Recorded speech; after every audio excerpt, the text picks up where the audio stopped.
नमस्कार दोस्तों, सबसे पहले हम आपको कांग्रेचुलेट करना चाहेंगे कि आप संस्कृत सीखने के लिए इंटरेस्टेड हैं। दोस्तों, इस वीडियो में हम 20 फलों के नाम को संस्कृत में लिखना सीखेंगे, वो भी बिल्कुल आसान तरीके से। तो बिना किसी देरी के चलिए वीडियो शुरू करते हैं।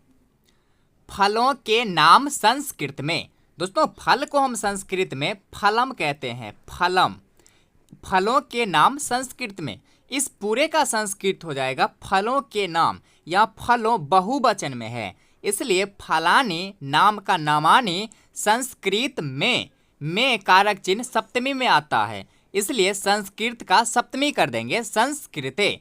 तो पूरे का संस्कृत हो जाएगा फलानी नामानी संस्कृते। आइए अब हम कुछ फलों के नाम को संस्कृत में सीखते हैं। सबसे पहले है आमरम। आम को हम संस्कृत में आमरम कहते हैं। इसके बाद है अनार। अनार को हम संस्कृत में डाडीमम कहेंगे, डाडीमम। इसी प्रकार से अमरूद है। अमरूद को हम संस्कृत में आग्रलम कहेंगे, आग्रलम। आगे है केला। केला को हम संस्कृत में कादली फलम कहते हैं, कादली फलम। इसी प्रकार से है नारियल। नारियल को हम संस्कृत में नारिकेलम कहेंगे। फिर है अंगूर। अंगूर को हम संस्कृत में मृद्विका कहेंगे, मृद्विका।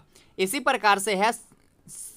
प्रकार से सेब है। सेब को हम संस्कृत में सेबम कहेंगे, सेबम। आइए आगे देखते हैं। आगे है अनानास। अनानास को हम संस्कृत में अनानास ही कहते हैं, इसके साथ म लगा देंगे, अनानासम। फिर है नाशपाती। नाशपाती को हम संस्कृत में अमृत फलम कहते हैं, अमृत फलम। फिर है काजू। काजू को हम संस्कृत में काजबम कहेंगे, काजबम। फिर है किशमिश। किशमिश को शुष्क द्राक्षा कहेंगे, किशमिश को शुष्क द्राक्षा। फिर है बादाम। बादाम को हम संस्कृत में बातादम कहेंगे, बातादम। फिर है अखरोट। अखरोट को हम संस्कृत में अक्षोटम कहेंगे, अक्षोटम। फिर है स्ट्रॉबेरी। स्ट्रॉबेरी को हम संस्कृत में बदरम कहेंगे, बदरम। आइए आगे बढ़ते हैं। आगे है फिर सेब के बाद इधर लीची। लीची। लीची को हम संस्कृत में लीचिका कहेंगे। फिर है पपीता। पपीता को हम संस्कृत में मधुकरकटी कहेंगे, मधुकरकटी। फिर है जामुन। जामुन को हम संस्कृत में जम्बू फलम कहेंगे, जम्बू फलम। फिर है संतरा। संतरा को हम नारंगम कहेंगे, नारंगम। फिर है इधर चीकू।